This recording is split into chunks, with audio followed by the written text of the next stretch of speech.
بسم اللہ الرحمن الرحیم۔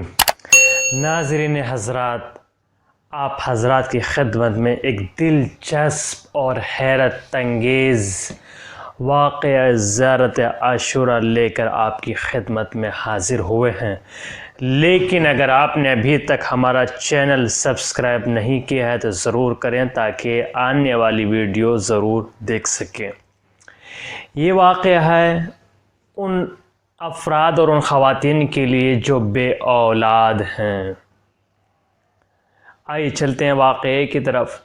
زیارت عاشوراء اور بانجھ عورت کے بیٹا۔ میری ملاقات شیخ علی اکبر سعیدی صاحب سے ہوئی، جو یزد میں مسجد طہ سب کے امام تھے۔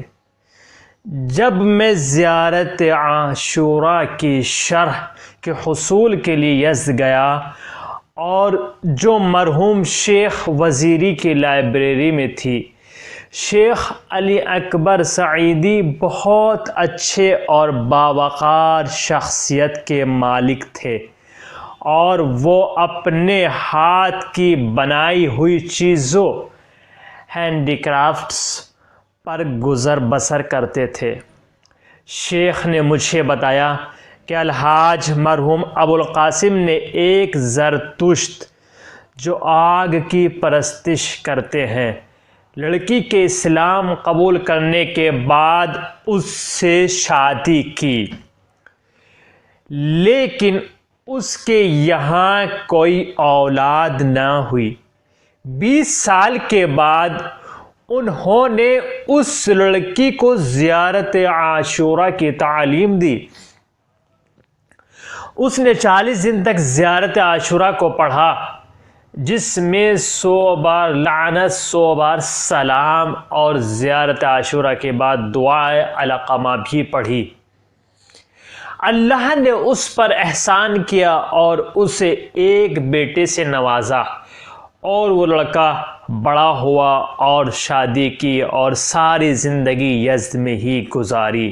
یہ ہے زیارت عاشوراء کی فضیلت اور برکت کا سبب۔ جس کے اولاد نہ تھی، اس کو حسین علیہ السلام نے زیارت عاشوراء کی برکت سے اولاد عطا کر دی۔ اب چلتے ہیں دوسرے واقعے کی طرف۔ زیارت کی عدم ادائیگی اور خواب۔ زیارت عاشوراء کو بھول جانا۔ سفر کا مہینہ تھا، 1409 ہجری کو میں شیراز گیا۔ جس شخص نے واقعہ بیان کیا ہے اپنا نام یہاں پر نہیں بیان کیا۔ 1409 ہجری کو میں شیراز گیا اور وہاں پر الحاج کے گھر رکا۔ انہوں نے مجھے بتایا کہ مسلسل 30 سال سے میں زیارت عاشوراء پڑھ رہا ہوں، اور میری ایک بیٹی ہے جس کی شادی دسفول میں ہوئی ہے۔ اس نے مجھے لکھا کہ میرے لیے شیراز میں گھر خریدیں۔ میں نے بہت کوشش بھی کی، لیکن مجھے دکھ ہوا کہ میں اس کے لیے شیراز میں گھر نہ خرید سکا۔ امام رضا علیہ السلام کی ولادت والے دن میں ایک گھر میں مراسم دعا و توسل کے لیے شریک ہوا۔ میں نے بہت گریہ کیا اور اپنی حاجت پیش کی۔ کچھ دن بعد میری بہن آئی اور کہا کہ میں نے ایک خواب دیکھا جو زمین مناسب داموں فروخت کر رہا تھا، تو میں نے آپ کے لیے زمین کا ایک قطعہ لے لیا ہے۔ پس میں نے وہ زمین کا قطعہ، وہ ٹکڑا جو لیا ہے، اور اس کی تعمیر میں مشغول ہو گیا اور زیارت عاشوراء کی تلاوت بھول گیا۔ ایک دن صبح سویرے میری بیٹی نے فون کیا اور کہا کہ کیا میں نے زیارت عاشوراء کی تلاوت کو ترک کر دیا ہے؟ میں نے پوچھا کہ بیٹی آپ کو کیسے پتہ چلا، کیسے معلوم ہوا؟